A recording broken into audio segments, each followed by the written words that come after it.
is the General Secretary of the New Patriotic Party. He's joined us on the line. You're welcome to Eyewitness News, sir.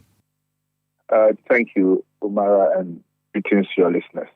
Greetings to you too. The big takeaway is that you've lost 28 of your MPs. And when I say lost, not that you lost them in a general election, but a bid for them to represent you is not going to happen, at least not on your ticket. What's your comments to that as General Secretary of the governing party?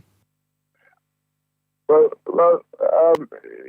I believe the moment we all decided to join politics, we equally understood that elections will always be part and parcel of whatever decision or activities that we get ourselves involved. And in elections, there are always two possible outcomes. It's either you win or you lose. And I'm sure even our members of parliament who lost were fully aware that in going into elections, they can win or they can lose. So if it has happened that way, I know they have accepted it in good faith. They are still members of parliament and they are still members of our party. And I know they are going to support those candidates or other aspirants who won. And for us as a political party also, well, it is December 7th that would determine whether our delegates made the right choice or not. And as General Secretary, after December 7th, the party is able to overwhelmingly win more seats in Parliament, then the party would have been vindicated by the choice of the delegates. So that's how I want to look at it. I see. Now, have you been given assurances by them, though, that they will support the campaign? Are you not concerned about the cracks that may emerge, or you are sure that those have been sealed? Well, definitely. After elections, what is important is how quickly the party is able to put the necessary reconciliation committee in place. And you foresaw all these things happen, that in elections, certainly people will lose, people will be bitter, people will be angry, and people will be disappointed. So it's the duty of the party to pull all of them together for them to understand and also to quickly bring them on board. And I can assure you that the party has a reconciliation committee in place whose job will be from now to the end of the month to bring everybody on board. Very well. What happened in Yendi? Have you been given a report? What's the party's position or decision on that? Well, by and large, you agree with me that the election was very peaceful, successful, and rather unfortunate that we had this incident happening at Yendi. And today I spoke to the two aspirants, Adibata and Farouk, and I've given them a very stern warning that at the end of the day, the party is bigger than any individual. So if issues have come up, we are expecting them to comport themselves and allow the national party to look into the matter and also to take a decision on it. And as I speak to you, we are yet to receive the formal report from our rep who went to the region, and also to receive a report from the Electoral Commission and also the Ghana Police. When we get all these reports, the National Executive Committee will meet to deliberate on it and take a decision on Yendi. We have seen a video where a vice chairman of yours in the region declared the sitting MP as a candidate, and I heard your name mentioned in there. Did you sanction that? Well, for whatever transpired there, once we get the report, the party will take a decision on it. Does your party officers, are your party officers allowed to declare candidates as winners of elections? Like I said, when we get all this report, the party will take a firm decision on it. Does the party recognize that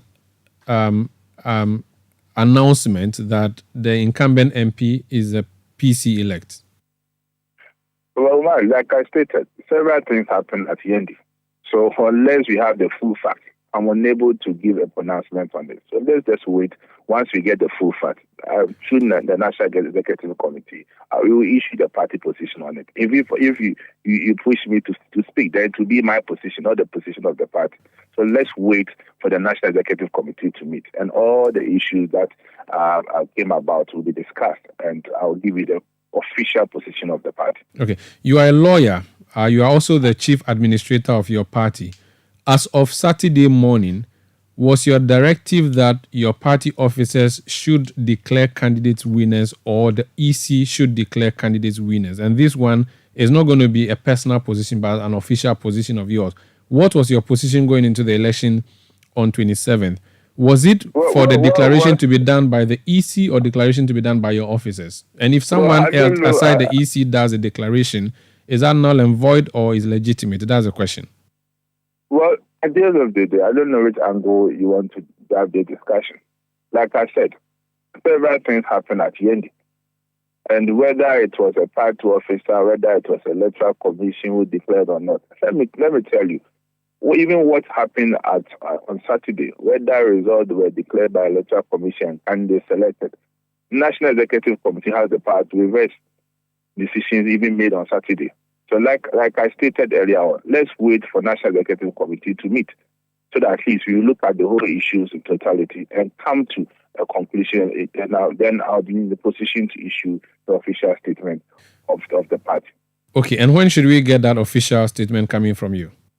Well, definitely when we are to go for a National Executive Committee, notices will be sent. And as we always do, we invite the press to come. Then after the next meeting, we do the briefing. Okay, so now I'm a reporter.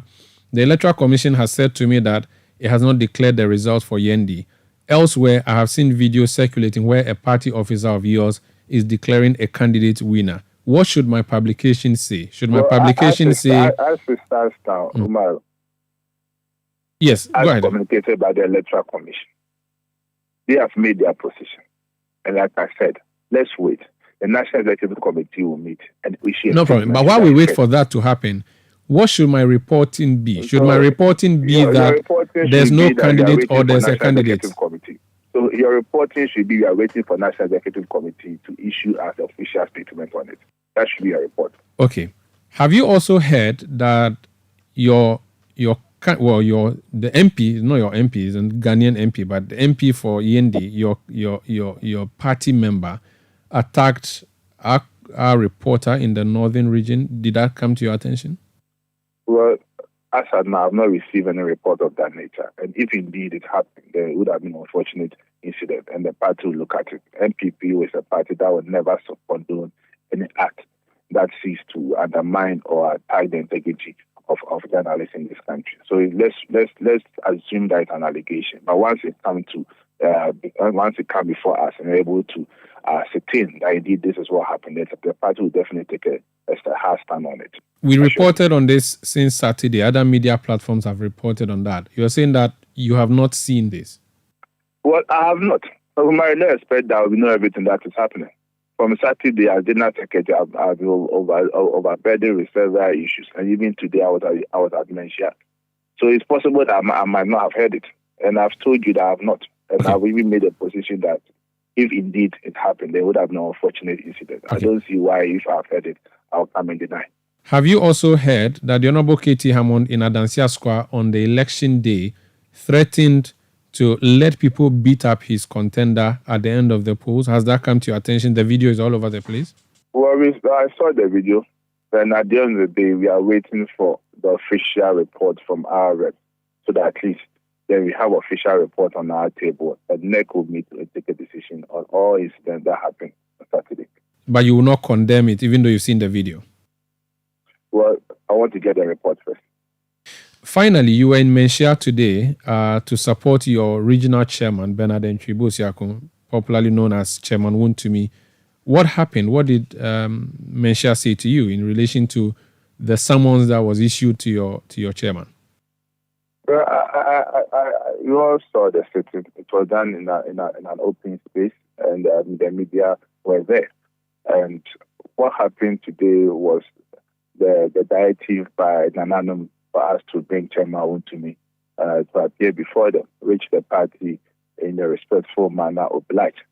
And yes, when we went there, the chief who made the allegation that Wontumi has defamed His Majesty was called upon to make his statement, and Chairman Wontumi was also called upon to make his statement. And at the end of the day, then Anamo spoke about it and advised both parties that matters of politics should not be mingled with chieftaincy institutions. And it's a lesson that everyone has learned from what has transpired today. And just as Chairman Wontumi stated, that for his respect for the revered king, there's no way that he can go and make utterances that seeks to defame the king.